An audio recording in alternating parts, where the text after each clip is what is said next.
Hi అండి, అందరు ఎలా ఉన్నారు? బాగున్నారా? మేమైతే చాలా బాగున్నామండి. ఇదైతే ఫ్రైడే అండ్ సాటర్డే రోజు వ్లాగ్. సో యాక్చువల్గా మేమైతే ముందు ఫ్రైడే రోజుకే టికెట్స్ అయితే బుక్ చేసుకున్నామండి. అండ్ లాస్ట్ మూమెంట్లో ఏమైందంటే ట్రైన్ టికెట్స్ అయితే కన్ఫర్మ్ అవ్వలేదు. మళ్ళీ మనము బుక్ చేసుకొని ఆర్ఏసీ అండ్ వెయిటింగ్ లిస్ట్ అయితే ఉన్నాయి. మళ్ళీ అవి ఆర్ఏసీ వచ్చేస్తాయేమో అనేసి అయితే క్యాన్సిల్ చేసేసి బస్ అయితే బుక్ చేసుకున్నామండి. ఇంకా బస్సే కదా అనేసి మా హస్బెండ్ అయితే సాటర్డే రోజుకి బుక్ చేశారు. అందుకే మేము ఫ్రైడే వెళ్ళాల్సింది సాటర్డేకి అయితే పోస్ట్పోన్ అయిపోయిందండి. ఇంకా భవాని వాళ్ళైతే ఫ్రైడే రోజే వెళ్ళిపోయారు. అంటే వాళ్ళ అత్తమ్మ వాళ్ళ ఇంటికి వెళ్ళిపోతామనేసి ఇంకా వెళ్ళిపోయారు. ఇంక ఇక్కడైతే సిద్ధు బర్త్డే అండి. సిద్ధు ఎవరంటే మొన్న ఫంక్షన్ అయ్యింది కదా, అఖిల వాళ్ళ తమ్ముడు అండి, మా చిన్నత్తయ్య వాళ్ళ మనవడు బర్త్డే. అంటే ఇంకా ఆ రోజు ఈవినింగ్ అయితే మేమైతే ఇక్కడికైతే వచ్చాము. చూసారు కదా, మా రుషిబాబు అయితే ఎప్పుడు కేక్ కట్ చేస్తారా, ఎప్పుడు కేక్ తిందామా అని ఒకటే వెయిట్ చేస్తూనే ఉన్నాడు. అండ్ మీలో ఎంతమంది చిన్నప్పుడు ఇలా కేక్ కట్ చేసే వాళ్ళ కామెంట్ చేయండి. మేమైతే ఎక్కువగా కట్ చేసే వాళ్ళం కాదు, కానీ మా అక్క బర్త్డే అయితే January 1st అండి. అక్క బర్త్డేకి అయితే ఎక్కువగా కేక్ అయితే కట్ చేస్తుండే. ఇంకా January 1st అండ్ బర్త్డే కదా, మోస్ట్లీ ఆ రోజైతే కేక్ కట్ చేస్తూ ఉండేవాళ్ళము. ఇంకా నాదైతే ఎక్కువగా కూడా దసరా హాలిడేస్లోనే వచ్చేది. నేనైతే ఎప్పుడు కేక్ అయితే కట్ చేయలేదండి. జస్ట్ స్కూల్లో ఇంటి పక్కకి ఎవరికైనా చాక్లెట్లు అయితే ఇచ్చేదాన్ని ఎప్పుడైనా స్కూల్ ఉంటే, అంతే. ఇంకా పెద్దగా బర్త్డే సెలబ్రేషన్స్ అయితే ఏమీ చేసుకోలేదు. కానీ ఇప్పుడైతే మా పిల్లలకి, అంటే నేను మిస్ అయింది నా పిల్లలకి చేయాలి అనుకుంటాను. ఇప్పుడు మాత్రం పిల్లలకైతే మంచిగా, అండ్ మా చిన్నోడిది నాది కూడా సేమ్ డే కదా బర్త్డే, ఎవ్రీ ఇయర్ మంచిగా సెలబ్రేట్ చేసుకోవాలని అయితే అనుకుంటున్నాము. ఇంకెక్కడైతే మొత్తం అండి అది ఉంటుంది కదా, మొత్తం మా పెద్దోడు గుండు మీద మొత్తం పోసేశారు. అండ్ మా మనీకి అయితే ఇక్కడ చాలా మెంబర్స్ ఫ్రెండ్స్ ఉంటారండి. ఇక వాళ్ళందరూ యంగ్ కదా, అసలు ఫుల్ పిల్లల్ని అయితే ఆట పట్టిస్తూ బాగా చూసుకుంటారు. అండ్ మమ్మల్ని కూడా ఇంకా మేము వచ్చామంటే ఇప్పుడు నార్మల్గా ఎక్కడికైనా వెళ్ళాలన్నా, ఏ హెల్ప్ కావాలన్నా కూడా చేస్తారండి. ఇంకా అక్కడైతే బర్త్డే మంచిగా ఎంజాయ్ చేసేసి అయితే ఇంటికి వచ్చాము. ఇదైతే సాటర్డే రోజు వ్లాగు.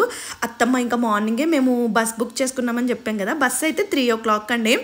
ఇంకా మార్నింగే అత్తమ్మ అయితే నార్మల్గా బస్సు 7కి ఉంటుందేమో అనుకుందంట, బట్ 3కే అని చెప్పాను. ఇంకా ఫస్ట్ అయితే సున్నుండలు చెప్తుంది. యాక్చువల్గా బ్రేక్ఫాస్ట్ కూడా చేయలేదు, సున్నుండలు కలుపుతున్నారు, అంటే లడ్డూలు అయితే చేస్తున్నారు. పౌడర్ ఆల్రెడీ ప్రిపేర్ చేసి పెట్టుకుంటారండి అత్తమ్మ ఎప్పుడైనా కూడా. యాక్చువల్గా మా రుషిగడికి ఏంటంటే అత్తమ్మ చేసేవి ఇవి ఉండలు చేస్తారు కదా, ఆ ఉండలు అంటే చాలా ఇష్టం. నేను కొంచెము షేప్ అవుట్ చేస్తాను, అత్తమ్మ అయితే గుండ్రంగా చేస్తారు కదా, అందుకే నానమ్మ నాకు కావాలి అంటే ఇంకా అత్తమ్మ అయితే ప్రిపేర్ చేస్తూ ఉన్నారు. సున్నుండలు మాత్రం అసలు నిజంగా అండి, నాకు మ్యారేజ్కి ముందు సున్నుండలే తెలియదు అసలు. కానీ మ్యారేజ్ తర్వాత, అంటే అమ్మ వాళ్ళ సైడ్ ఏ ఫంక్షన్ అయినా లడ్డు ఉంటుంది కదా మనకి, నార్మల్ బూందీ లడ్డు అదే ప్రిపేర్ చేసుకుంటారు. బట్ అత్తమ్మ వాళ్ళ ఇంటి అంటే మెయిన్ మా అత్తమ్మ అయితే సున్నుండలు మ్యాండేటరీగా పెడుతుందండి. నా మ్యారేజ్ టైంలో ఫస్ట్ టైం తిన్నాను అసలు. ఇంకప్పటి నుంచి తింటూనే ఉన్నాము. అండ్ మా రుషిబాబు అయితే ఇంకా పిల్లలు ఇద్దరు కూడా తింటారండి. లడ్డు బాబు చిన్న అత్తమ్మ అయితే చిన్న ఉండలు చేశారు లడ్డు బాబు కోసం అయితే. ఇంకా మేమైతే మంచిగా పెద్దగా ఉన్నాయి చూస్తారు కదా, ఎంత పర్ఫెక్ట్ సైజులో చేస్తారు. ఒక్కటి తింటే సరిపోతుందండి. డైలీ మార్నింగ్ లేవగానే ఒక సున్నుండ తినండి, అంటే నార్మల్గా ఫస్ట్ సున్నుండ తినాలి, అబ్బాయిలకైతే ఇంకా మంచిదనేసి అత్తమ్మ అయితే చెప్తారు. పర్ఫెక్ట్గా ఉంటాయి. మా అత్తమ్మని అదే చెప్తూ ఉంటాను అత్తమ్మని, అంటే అత్తమ్మ మీరు అప్పట్లో మంచిగా స్వీట్ బిజినెస్ పెట్టుకోవాల్సింది, మీకు బాగా నడిచేది అంటే. ఇంకా అప్పుడు అంత లేదంట, ఇప్పుడున్నంత బిజినెస్లు అంటే రేట్లు అప్పట్లో లేవంట. మా అత్తమ్మ పెట్టుకుంటే నిజంగా అండి స్నాక్స్ ఏవైనా కూడా మంచిగా సక్సెస్ అయ్యేదేమో. అండ్ మా అత్తమ్మకి కొంచెం తెలివితేటలు అవి ఉంటాయి కదా, నార్మల్గా మాట్లాడడము అండ్ కస్టమర్, ఆ తెలివితేటలు కూడా చాలా ఎక్కువగా ఉంటాయి. అదే అనిపించింది. కానీ ఇంకా ఇప్పుడు అంటూ ఉంటారు ఏమో లేమ్మా అలా బిజినెస్ చేస్తే మనం ఏదైనా పని చేస్తున్నాం అనుకోండి, ప్రోస్ ఉంటాయి కాన్స్ ఉంటాయి. నా పిల్లల్ని ఇంత బాగా చదివించలేకపోయేదాన్నేమో అలా ఏదో ఒకటి డిస్కస్ చేసుకుంటూ ఉంటాము. అండ్ పక్కకి నువ్వులు కూడా ఉన్నాయి కదా, కొన్ని నువ్వులు ఉండలు కూడా చేస్తాను అని చెప్పారు. ఇంకా అత్తమ్మ నేనైతే అవే మాట్లాడుకుంటూ ఉన్నాము. అండ్ ఇంకోటి ఏంటంటే అత్తమ్మనైతే ఈ ఇయర్ ఎలాగైనా మేమైతే ట్రిప్కు పంపించాలని మీకు చెప్పాను కదా, దాని గురించి అయితే ఒక చిన్న ప్లాన్ వేస్తున్నాను. కానీ అది సక్సెస్ అయ్యాకే చెప్తానండి. ఎందుకంటే నేను ఏదన్నా ముందే మనం అనుకున్నాం అనుకోండి, అది లాస్ట్ మూమెంట్లో ఫెయిల్ అవుతుంది కదా. ఏం చేద్దాం అనుకుంటున్నాను ఏంటి అనేది, అంటే నేనేమనుకుంటున్నానంటే నేను వచ్చి ఇక్కడ మామయ్యకి వీళ్ళందరినీ చూసుకున్నాను అనుకోండి, అత్తమ్మ ప్రశాంతంగా వెళ్ళగలరు. ఇక్కడ మామయ్యని ఎవరో ఒకరు చూసుకోవాలి. అండ్ మీరు అంటారు కొంతమంది మీరు బెంగళూరు తీసుకొచ్చుకోవచ్చు కదా అని, బెంగళూరుకు ఉండలేరులేండి మామయ్య, అంటే మామయ్యకి ఇష్టం ఉండదు, 2 రోజులకే నేను వెళ్ళిపోతాను అంటారు. అండ్ మా ఆడపడిచి ఇంటికైనా వెళ్ళొచ్చు, కానీ మామయ్యకి ఇంకా నర్సాపురంలోనే కంఫర్ట్గా ఉంటుంది. సో నేనే ఇక్కడ వచ్చి ఒక 1 వీక్ అలా ఉండి చేశాను అనుకోండి, అత్తమ్మ ప్రశాంతంగా వెళ్తారు. లాస్ట్ టైం అత్తమ్మకి ఆపరేషన్ అయినప్పుడు కూడా నేను అక్కడ ఉన్నాను కదా, అత్తమ్మకి రెస్ట్ తీసుకోవడానికి కొంచెం టైం ఉంది, ఇంకెవరో ఒకరు వెళ్ళి అక్కడ ఉండాలి. అదే అత్తమ్మ నేను డిస్కస్ చేసుకుంటున్నాము, లేదత్తమ్మ ఇంకా ఈ అంటే వింటర్లోనైనా అప్పుడు ఆ టైంలో అయితే చూద్దాము, ఇప్పుడు సమ్మర్లో వెళ్తే కష్టం లేండి. అండ్ ఇంకా తర్వాత అయితే వర్షాలు కూడా పడతాయి కదా, మెయిన్ డిసెంబర్ ఆ టైంలో ఏదైనా వెళ్తేనే బెటర్ అనేసి. ఇంకా మా లడ్డుగా చూసారు కదా, అక్కడ పిల్లిని చూసండి అసలు భయపడట్లేదండి. మా రుషిబాబు ఏమో ఏదైనా పిల్లలను కుక్కల్ని చూసాడు అనుకోండి తెగ భయపడిపోతాడు. ఈ లడ్డుకైతే అసలు భయమే లేదు. ఇంకా అందులో నుంచి అటు ఇటు రావడము, ఆ గుండుకు దెబ్బలు తగిలించుకోవడము, ఆ ఎండలో అండి అసలు కాలు కాలిపోతాయి. ఎంత ఎండ వచ్చేసిందంటే మార్నింగ్ టైంలోనే. మా హస్బెండ్ అయితే బయటికి వెళ్ళి మంచిగా మా కోసం అయితే రొయ్యలు తీసుకొచ్చారు. అసలు నన్ను ఇంప్రెస్ చేయాలి, మీరు అంటారు కదా నేనే ఎక్కువగా ఇంప్రెస్ చేయాలని చూస్తానంటే, మా ఆయన అక్కడికి వెళ్తే నరసాపురం వెళ్తే మాత్రం నేను ఏం తింటాను, ఏం కావాలి, ఇలా అన్నీ ఇంకా మాకు నచ్చినవి తెస్తారు. అండ్ ఋషికి ఏమో చిన్న రొయ్యలంటే చాలా ఇష్టం, పెద్ద పెద్దవి అనుకోండి కొంచెం గట్టిగా అయిపోతాయి కదా ఫ్రై చేస్తే, ఇష్టంగా తినడు. ఈ చిన్నవి గోదావరి రొయ్యలంట. చూసారు కదా, అంత తక్కువ క్వాంటిటీయే 700 800 అండి. ఇంకా అత్తమ్మ అయితే వాటిని ఆల్రెడీ చేసేసి తీసుకొచ్చారు, ఇంకా కొంచెం ఆవిరిలాగా పెట్టేస్తున్నారు. ఇంకా బెంగళూరులో ఉన్నామనుకోండి ఎక్కువగా చికెన్ మటనే తెచ్చుకుంటాం కదా, ఇక్కడికి వచ్చినప్పుడు మ్యాక్సిమం అంటే చేపలన్నా రొయ్యలన్నా, మాకైతే ఫేవరెట్ రొయ్యలండి. నార్మల్గా చేపలు అయితే అమ్మ వాళ్ళ ఇంటి సైడ్ వెళ్ళినా తింటాము, కానీ రొయ్యలు అయితే ఇక్కడికి వచ్చినప్పుడే తింటాం కదా, అందుకే ఇంకా ప్రాన్ అయితే చాలా ఇష్టపడతారు. ఇంకా వాళ్ళ డాడీకి అక్కడ క్యాట్ ఉందంటే చూపిస్తూ ఉన్నాడు. అస్సలు ఇంటి నిండా అంటే ఇంటి చుట్టూ పిల్లులే అండి, ఎక్కువ నాన్ వెజ్లు వండుకుంటూ ఉంటారు కదా ఇక్కడ. ఆ పిల్లులు ఇంటి చుట్టే తిరుగుతూ ఉంటాయి. ఇంక ఈవిడైతే మా ఇంటి పక్కకు లక్ష్మతి అండి, పాపం ఆవిడైతే మా హస్బెండ్ ఇంత చిన్నగా అంటే ఈ ఇంట్లోనే పుట్టారు, ఆవిడ మా హస్బెండ్ పుట్టడం చూశారు, మళ్ళీ మా ఆయనకు పిల్లలు పుట్టి, నేనైతే అదే అంటూ ఉంటాను, మా పిల్లలకి కూడా పిల్లలు పుట్టే వరకు మీరు మంచిగా ఉండాలి అనేసి. చాలా పని చేస్తారండి, అసలు మార్నింగ్ 4 గంటలకే లేస్తానంట. అంత ఎనర్జీ ఎట్లా వస్తుందో ఏంటో. నేనేమో అసలు ఈ ఏజ్లో జస్ట్ 30 ఇయర్స్కి పెద్దగా ఏం పని చేయలేకుండా ఊరికే అలసిపోతూ ఉన్నాను. ఆవిడ మా అత్తమ్మ అసలు అప్పట్లో అంటే స్నాక్స్ చేయడానికి వెళ్ళడము, పనులకి ఎక్కడికి వెళ్ళినా అత్తమ్మ ఆవిడ జతగా అయితే వెళ్తారండి. ఇంకా చిన్నప్పటి నుంచి అంటే ఇంకా ఒక 30-40 ఇయర్స్ అయిపోయిందేమో ఆవిడ మాకు పరిచయం అయ్యి, ఇంకా మొత్తం ఫ్యామిలీ మెంబర్ లాగానే. ఇవాళ అయితే నాన్ వెజ్ ఏం చేయొద్దు అని చెప్పాము, అందుకే అత్తమ్మ కోడిగుడ్లు మునక్కాడ కర్రీ అయితే వండారు. అసలే బస్ జర్నీ కదా, అసలు ట్రైన్కి వెళ్ళినా బాగుండేది అని తర్వాత అనిపించిందండి. బస్సులో ఎలా వెళ్తామో ఏంటో. ఫస్ట్ టైం మేము మా చిన్నోడు పుట్టాక అంటే బస్సులో నరసాపురం నుంచి అంటే బెంగళూరుకి వెళ్ళడము. కరీంనగర్ నుంచి అయితే ఏమవుతుందంటే నైట్ అండి 8కి ఆ టైంకి బస్సు ఉంటుంది కాబట్టి కొంచెం ఈజీ కరీంనగర్ నుంచి అయితే. కానీ ఇక్కడైతే అరౌండ్ 3:30కే బస్సు ఎక్కాలి. అండ్ కొంచెం ఇక్కడ రోడ్లు కూడా ఇప్పుడిప్పుడే వేస్తున్నారు కదా, రోడ్లు ఎలా ఉంటాయో కొంచెం వామిటింగ్ సెన్సేషన్. మా హస్బెండ్కి అయితే లాస్ట్ 2 టైమ్స్ కొంచెం వామిటింగ్ సెన్సేషన్ అలా అయితే అయిపోయింది. అందుకే కొంచెం ఫుడ్ అయితే తక్కువగానే తిన్నాము. లాస్ట్ మూమెంట్లో అంతా ప్యాకింగ్ అయితే చేసుకున్నామండి. ఏమైపోయిందంటే చిన్న బాబు అయితే ఫుల్ వామిటింగ్స్ చేసేసుకున్నాడు. ఫుడ్ అంతా తినిపించేశాను. అత్తమ్మ సపరేట్గా పప్పు చేస్తే పప్పు వాడి కోసమే ప్రిపేర్ చేసి ఫుడ్ అయితే తినిపించాక మొత్తం కక్కేశాడండి. అసలు ఎంత కంగారు వచ్చేసిందంటే, ఎందుకు అంటే అప్పటికే మా హస్బెండ్ లేట్ అయిపోతుంది అంటున్నారు. అత్తమేమో మళ్ళీ మాకు తినడానికి కూడా బాక్సులు పెట్టాలి కదా, అవైతే ప్రిపేర్ చేస్తున్నారు. చిన్నోడేమో ఫుల్గా వామిటింగ్స్ చేసుకున్నాడు. అసలు ఎంత కంగారు వచ్చేసిందో నాకు. మళ్ళీ బస్సులో ఎక్కాక తిండో అనేసి కొద్దిగా అయితే ఒక 2 ముద్దలే తినిపించానండి. పిల్లలతోని మనం ఒకలాగా అనుకుంటాము, ప్రయాణం ఇంకోలా ఉంటుంది కదా. ట్రైన్లో అనుకోండి మనకి కొంచెం వామిటింగ్ చేసుకున్నా, బాత్రూమ్ అన్నా ఏదైనా కొంచెం నీట్గా ఉంటుంది. బట్ బస్సులో అలా ఉండదు కదా. పాపం అండి అప్పటికి వాడికి నిద్ర కూడా వచ్చేసింది. 2 ముద్దలు తినేసి నా కాళ్ళ దగ్గర నిద్రపోయాడు. మళ్ళీ పెద్దోడికి కూడా తినిపించాలి కదా. ఇంకా ఇద్దరికి అయితే తినిపించాను. పాపం మా చిన్న బాబు అయితే అలా ఉట్టిగానే నీరసపడిపోయాడు. మేబీ ఎండలో తిరగడం వల్లనో ఏమో అండి, అసలు బాగా నీరసమైపోయింది. అండ్ మా హస్బెండ్కి కూడా సడన్గా కొంచెం హెల్త్ బాగాలేదని అయితే స్టార్ట్ చేశారు. ఏమైందో ఏంటో సడన్గా ఇట్లా పిల్లలకి మా ఆయనకి బాగాలేదు అన్నారు అనుకో. నాకు కొంచెం బాగాలేకపోయినా నేను అంత వర్రీ అవ్వను, కానీ ఇలా పిల్లలకి ఏమైనా అయితే మాత్రం చాలా బాధగా అనిపిస్తుంది. మోస్ట్లీ ఎండలకే అండి, అంటే ఎక్కువగా ఎండల్లో తిరిగేయడము అదంతా అయిపోయింది కదా. దానివల్ల దానికి తోడు ఏమైందంటే లాస్ట్ మూమెంట్లో ఇక్కడ ఆటోస్ కూడా దొరకలేదు. బస్సు ఏమో ఎక్కడికో రమ్మన్నారంట. అంటే ఫస్ట్ టైం ఎక్కుతున్నాం కదా, ప్రాపర్గా అడ్రస్ కూడా చెప్పలేదండి. అండ్ ఇంకా ఆటో దొరకలేదు. 3:30కే బస్సు. మేము 3 వరకు ఇంట్లోనే ఉన్నాము. అమ్మో ఈ బస్సు ఏం మన కోసం ఆపరు కదా అనేసి ఇంకా ఫాస్ట్గా రోడ్డు మీద దాకా నడుచుకుంటూ వెళ్ళిపోదాము, అక్కడ బస్సు ఎక్కుదామంటే ఇంకా మా చిన్న మామయ్య వాళ్ళందరూ వచ్చేసి లగేజ్ కూడా ఎక్కువగానే ఉందండి. ఆ బ్యాగులు అవన్నీ ఉన్నాయి కదా, మా ఆయన అక్కడేమో నన్ను తిడుతూనే ఉన్నారు, నువ్వు కదలనే కదలవు అనేసి. నేనేమో పిల్లోడికి కొంచెం వామిటింగ్ అయింది కదా, మళ్ళీ తూడిచేసి ఇవన్నీ కొద్దిసేపు అటు ఇటు ఆడిపించి మళ్ళీ వాడికి ఫుడ్ తినిపించేసి అదంతా చేసుకుంటున్నానా, నువ్వు ఇంతే లేట్ చేస్తావని నా మీదకి అరిచేశారు.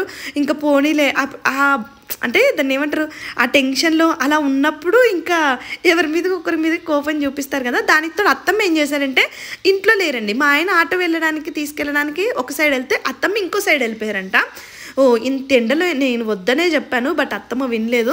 ఇంకా ఆ కోపం కూడా మా ఆయనకి గట్టిగానే వచ్చినట్టుంది. ఇంకా మా చిన్నత్తయ్య నేను ఎత్తుకొని నడవలేకపోతున్నాను అనేసి ఇంకా ఆవిడైతే కొద్దిసేపు అయితే ఎత్తుకొని నడుస్తూ ఉన్నారు. నేను అసలు పిల్లల్ని ఎక్కువ దూరం ఎత్తుకొని అయితే నడవలేనండి.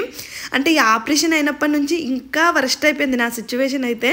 దానికి తోడు ఎండ చూశారు కదా, అసలు ఆయాసము ఒక టైపు, ఒక సైడ్ నుంచి టెన్షను, బస్సు వెళ్ళిపోతుంది మళ్ళీ ఈ బస్సు వెళ్ళిపోతే అంటే బస్ టికెట్లు కాస్ట్లీ ఉంటాయి కదా అనేసి ఇంకప్పటికి మా మనీ కూడా వచ్చేటండి. సరే పదా వదిన, కొంచెం దూరమే ఉంటుంది, మనం ఆటో ఎక్కడానికి కొంచెం దూరమే ఉంటుంది. ఇంకా అక్కడికి వెళ్ళేసి అయితే ఎక్కాలి. ఆ ఎండల అవస్థలు పడుతూ అయితే అక్కడికి వెళ్ళేసి బస్సు అయితే ఎక్కామండి. ఈ బస్సు పెద్ద ట్విస్ట్ ఇచ్చాడు. అదేమైందంటే మేము ఒక దగ్గర టైంకి ఆటో అయితే ఎక్కామండి. కానీ ఆటో ఎక్కిన దగ్గర ఏమైందంటే మధ్యలో ఏదో పెట్రోల్ బంక్ దగ్గర దిగాలి అని చెప్పాడు. మేము అక్కడే దిగాము, కానీ ఆ పెట్రోల్ బంక్ కాదట, వేరే పెట్రోల్ బంక్ అంట. మళ్ళీ ఒక దగ్గర దిగి ఆగి మళ్ళీ ఇంకోటి ఎక్కి అసలు ఎంత కన్ఫ్యూజ్ అయిపోయిందో, ఎంత అసలు హడావిడిగా అయిపోయిందో. ప్రాపర్గా అత్తమ్మకైతే ఈసారి బాయ్ కూడా చెప్పలేదు. లాస్ట్ అంటే ఎవ్రీ టైం అయినా కొద్దిసేపు టైం స్పెండ్ చేసేసి అలా వెళ్తాం, కానీ ఈసారి అసలు అత్తమ్మ కనిపించలేదు. ఆటో ఎక్కే దగ్గరికి ఎక్కడికో రోడ్డు మీదకి అయితే వెళ్ళిపోయారు అత్తమ్మ అయితే. ఇంకా బాయ్ చెప్పేసి ఇంకా మేమైతే ఎక్కాం. మా ఆయనకి చూసారు కదా ఎంత కంగారికి ఆ చెమటలు టెన్షన్. నేనైతే చేతిలో డైపర్ పట్టుకునే వచ్చానండి. చిన్నోడికి డైపర్ వేయలేదు యాక్చువల్గా. ఆ డైపర్ కూడా ఇంకా సరేలే చేతిలో పట్టుకొని బస్సు ఎక్కగానే వేసేద్దాము అంటే మిగతావన్నీ కూడా కొన్ని బ్యాగుల్లో సర్దాము. మేమైతే నేను చేసిన మిస్టేక్ ఏంటంటే ప్రాపర్గా ముందే అనుకోలేదు, సర్దుదాంలే అని డిలే చేసేసరికి అదేమైపోయిందంటే ఆ మెయిన్ బ్యాగులలోనే పెట్టి లాస్ట్కి వాడు వామిటింగ్స్ చేసుకోవడము ఇదంతా కంగారు అయిపోయి అలా అయితే అయిపోయింది. ఇంకా మా ఋషిబాబుకి కూడా చూడండి అసలు ఎంత చెమటలు పట్టేశాయో, అంత వేడిగా ఉంటుంది. అంటే ఇక్కడ ఉన్న వాళ్ళకి అలవాటు అయిపోతుందేమో, ఇంకా బెంగళూరులో కొంచెం చల్లగా, అండ్ మా హస్బెండ్కి కూడా ఆఫీస్లో చల్లగా ఉండి వేడిగా వచ్చేసరికి ఒకలా ఉక్కిరి బిక్కిరి అయితే అయిపోయారు. ఇక్కడ పెట్రోల్ బంక్ దగ్గర దిగామా, ఇక్కడ కాదంట బస్సు. మా ఆయనేమో ఫోన్ మాట్లాడుతూ ఉన్నారు. ఇంకా ముందుకి రావాలి అంటే మళ్ళీ ఇక్కడ ఆటో ఎక్కేసి ఇలా 2-3 సార్లు కన్ఫ్యూజ్ అయిపోయి ఫైనల్గా అయితే టైంకి అయితే బస్సు అయితే ఎక్కేసాంలేండి. అమ్మో ఈ బస్ జర్నీ పెట్టుకోవద్దనిపించింది పిల్లలతోనైతే. అండ్ నేను అత్తమ్మ ఏం చేశారంటే, నేను బస్సులో అసలు ఫుడ్ ఏం తినము, కొంచెం వామిటింగ్ వచ్చినట్టు అవుతుందని చెప్తే పెరుగన్నం, జస్ట్ పెరుగన్నం కలపండి, తాలింపు వేయండి అని చెప్పాము. అసలు ఫుడ్ కూడా ఏం తినలేదండి బస్ ఎక్కి. అలా పిల్లలు 3:30కి అంత పడుకుండిపోయారంటే మళ్ళీ నెక్స్ట్ డే మార్నింగ్ 6 వరకు నేను పిల్లలు అంతా అలానే పడుకున్నాం. అసలు బాత్రూమ్ కూడా లేవలేదు. అంటే మధ్యలో టాయిలెట్స్కి అలా ఆపుతూ ఉంటారు కదా, అక్కడ కూడా లేవలేదండి. అంత బాడీలు అలసిపోయాలంటే బస్సు చల్లగా ఉంటుంది కదా. పిల్లలు అలా అయిపోయింది. అక్కడే మిస్టేక్ అయింది. ఏమైందంటే నేను మధ్యలో దిగినప్పుడు ఎక్కడైనా బిస్కెట్ ప్యాకెట్, మళ్ళీ మార్నింగ్ లేవగానే ఆకలిస్తుంది కదా. అండ్ బెంగళూరుకి అయితే ఆల్మోస్ట్ 9:30-10కి అయితే బస్ దింపుతుందండి. నైటు ఏం తినలేదు, అండ్ మార్నింగ్ కూడా తినకపోతే ఆకలిస్తుంది కదా, అందుకే బిస్కెట్ ప్యాకెట్ తీసుకుందాము అనుకున్నాను. అండ్ మా రుచిబాబు వచ్చేటప్పుడు అక్కడ కింద పడ్డాడంట. ఎంత పెద్ద దెబ్బ తగిలించుకున్నాడో చూడండి. ఇంకా బస్సులోనేమో ఏడుస్తూనే ఉన్నాడు కొద్దిసేపు, అమ్మ నొప్పి నొప్పి నొప్పి అనేసి ఇంకా అలానే పడుకుండిపోయాడు. మార్నింగ్ 6 గంటలకు లేచి ఏడుపండి, ఆకలి అనేసి. ఆ బస్సు ఏమో మధ్యలో హైవేలో ఉంది. ఇంకా అసలు అంటే మధ్యలో ఆపడానికి కూడా లేదు. నేను బిస్కెట్ ప్యాకెట్ ఏది కూడా పెట్టుకోలేదు. అండ్ నైట్ పెట్టిన పెరుగన్నం కూడా అది పులిసిపోయినట్టు అయిపోయిందండి. అసలు ఈ చిన్నోడైతే ఎంత ఏడ్చేశాడో అసలు. అంటే అప్పటికి పాలు ఇచ్చినా కూడా అండి కొంచెం సాలిడ్స్ తింటున్నాడు కదా, ఏదైనా ఉండుంటే బాగుండేది. సున్నుండలు అవన్నీ కూడా అత్తమ్మ మెయిన్ బ్యాగ్లో పెట్టేశారంట. అసలు ఈ లగేజ్ ఉన్న బ్యాగ్లో కొన్ని రొయ్యలు అవే ఉన్నాయి. పొద్దున్నే రొయ్యలు ఏం తింటాను చెప్పండి, ఇంకా అవి తిన్నా కూడా డైజెస్ట్ అవ్వవు ఇంకా అనేసి నేనేమో ఆ డ్రైవర్ దగ్గరికి వెళ్ళి రిక్వెస్ట్ చేశాను, ఇంకా కొద్దిసేపు ఎక్కడైనా బస్సు ఆపండి, మా బాబు ఫుల్గా ఏడుస్తున్నాడు అలా అనేసి. ఇంకా మా ఆయన ఏమో వద్దులే వాళ్ళు ఆపరు అని అన్నా కూడా ఇంకా మన పిల్లోడు అంత ఏడ్చాడు అనుకోండి, ఎవరినో ఒకరిని రిక్వెస్ట్ చేయాలి కదా. డ్రైవర్ని రిక్వెస్ట్ చేయంగా ఒక దగ్గర అయితే ఆపితే అక్కడ మ్యారీగోల్డ్ బిస్కెట్లు అయితే తీసుకున్నాను. అమ్మో అనిపించింది, పిల్లలతో వెళ్ళేటప్పుడు ముందే అన్ని పెట్టుకోవడం బెటర్ అనిపించిందండి. నేను ఇదంతా నా మిస్టేకే, నాకు అదే అనిపిస్తూ ఉంటుంది. నేనే కొంచెం జాగ్రత్తగా ఉండాల్సింది. అండ్ మధ్యలో ఎక్కడైనా ఆగినప్పుడు ఫుడ్ కాపినప్పుడు లేవాల్సింది. అసలు ఫుల్ అలసిపోయేసరికి అలా పడుకుండిపోయామండి. ఇంకా మధ్యలో బిస్కెట్ ప్యాకెట్ కొనిచ్చాక మ్యారీగోల్డ్ ఇచ్చాను ఇద్దరికి, ఒక్కొక్కటి తిన్నారు. ఇంకప్పుడు ప్రశాంతం అయ్యారండి. ఇదే ఆరెంజ్ ట్రావెల్స్, ఇది 9:30కి దింపాల్సింది, 10కి ఎప్పుడో దింపేసింది మమ్మల్ని. అప్పటికే ఇక్కడ కూడా ఎండ స్టార్ట్ అయిపోయింది. ఇంకా వాళ్ళు బిస్కెట్ తిన్నారు కాబట్టి పర్లేదు, కొద్దిసేపు అయితే ఊరుకున్నారు. ఇంకా దిగ్గానే ఫస్ట్ అయితే ఆటో ఎక్కేసాము. ఇంకా పెద్దగా క్యాబ్కి వెయిట్ చేసే అంత టైం కూడా తీసుకోలేదండి. వెంటనే ఆటో ఎక్కేసి ఇంకా మేమైతే ఇంకా ట్రాఫిక్ కూడా సండే కదా, సండే మార్నింగే కాబట్టి ట్రాఫిక్ కూడా పెద్దగా ఏం లేదు. అండ్ సండే రోజు ఏంటంటే ఇక్కడ మేముండే ఏరియాలో సంత కూడా ఉంటుందండి. వెళ్ళగానే ఇంకా కొంచెము ఇంట్లో ఏమి ఉండవు కదా, ఫ్రూట్స్ అవన్నీ కూడా అంటే వెజిటేబుల్స్ అన్నీ కూడా సంత ఉంటుంది కాబట్టి హ్యాపీగా సంతలో అయితే తెచ్చుకోవచ్చు.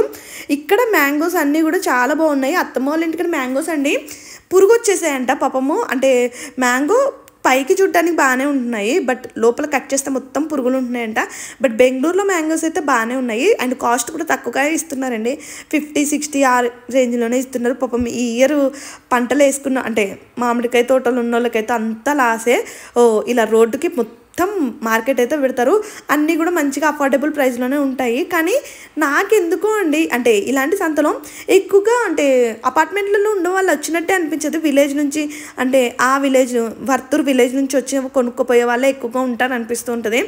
ఇంకా అందరూ కూడా ఈ బ్లింకిట్లు జెప్టోలలో అంటే కూరగాయలు ఆర్డర్ పెట్టుకోవడం కూడా స్టార్ట్ చేశారు. బట్ ఇలా మనం తెచ్చుకున్నాం అనుకోండి ఫ్రెష్గా ఉంటాయి కదా. నేనైతే మోస్ట్లీ ఇలా వెళ్ళి కొత్తిమీర కొంచెం ఎక్కువ క్వాంటిటీ తెచ్చుకుంటాను.